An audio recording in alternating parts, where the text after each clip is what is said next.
Pernahkah kita bertanya dengan jujur pada diri sendiri, mengapa membicarakan kesalahan orang lain terasa begitu mudah? Mengapa menceritakan kebaikan diri sendiri sering terasa begitu wajar? Dan mengapa mengakui kesalahan diri sendiri terasa begitu berat? Apakah karena dunia yang keras, ataukah karena ada sesuatu yang di dalam batin yang perlahan berubah tanpa kita sadari? Hari ini, kita tidak akan membahas tentang orang jahat di luar sana. Kita akan membahas tentang bagaimana seseorang bisa menjadi jahat tanpa pernah berniat menjadi jahat.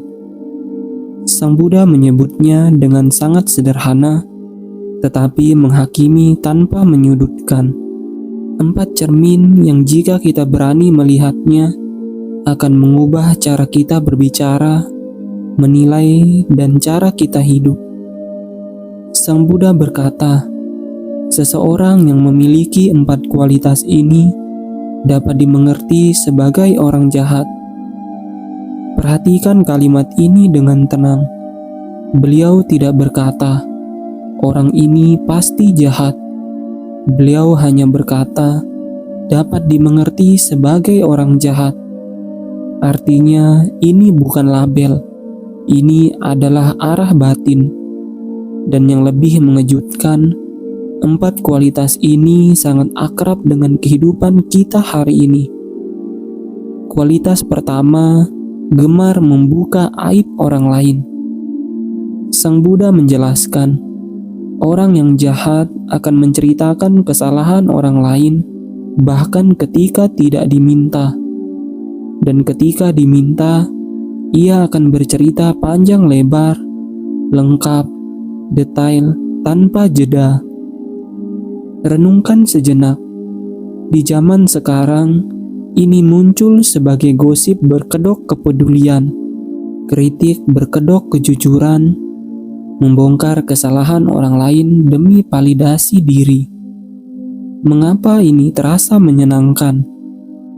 Karena saat kita membuka aib orang lain, kita merasa lebih tinggi, lebih benar, lebih aman.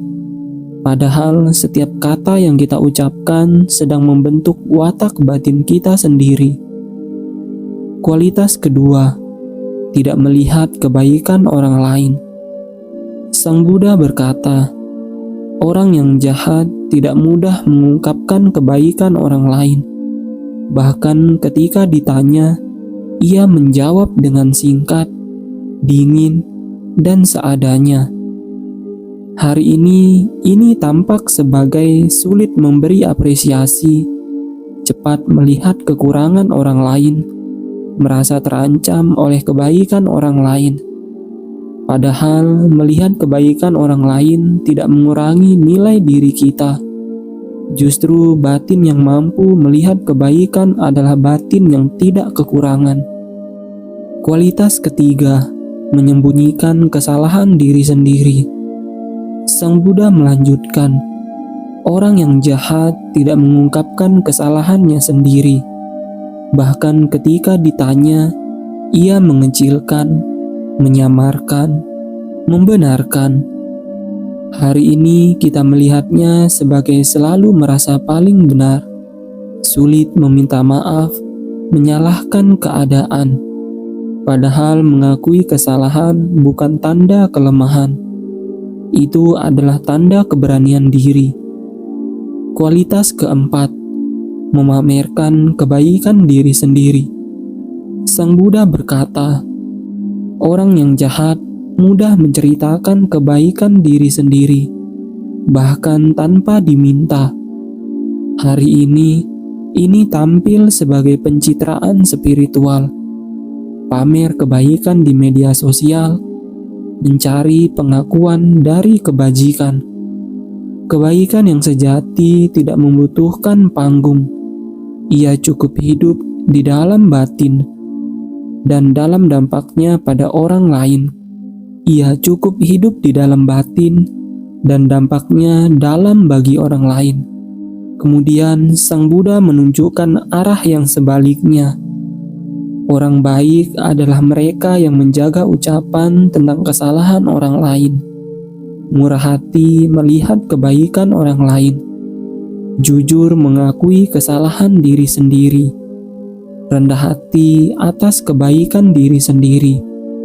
Ini bukan kesempurnaan, ini adalah latihan batin. Sang Buddha menutup dengan perumpamaan yang indah.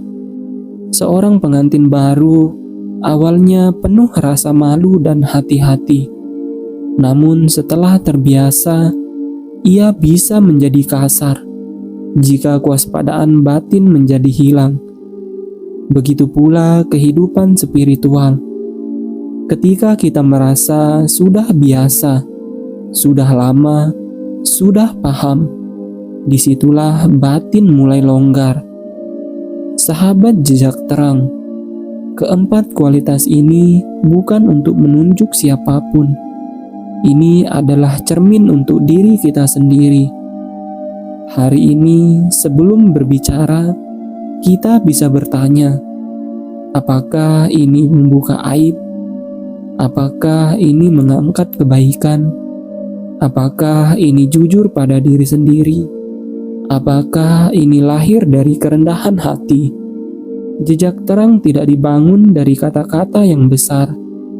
Ia dibangun dari cara kita berbicara ketika tidak ada yang menilai. Semoga kita belajar berdiam seperti pengantin baru, hati-hati, rendah hati, dan penuh kesadaran, agar hidup ini tidak hanya berjalan, tetapi meninggalkan jejak terang.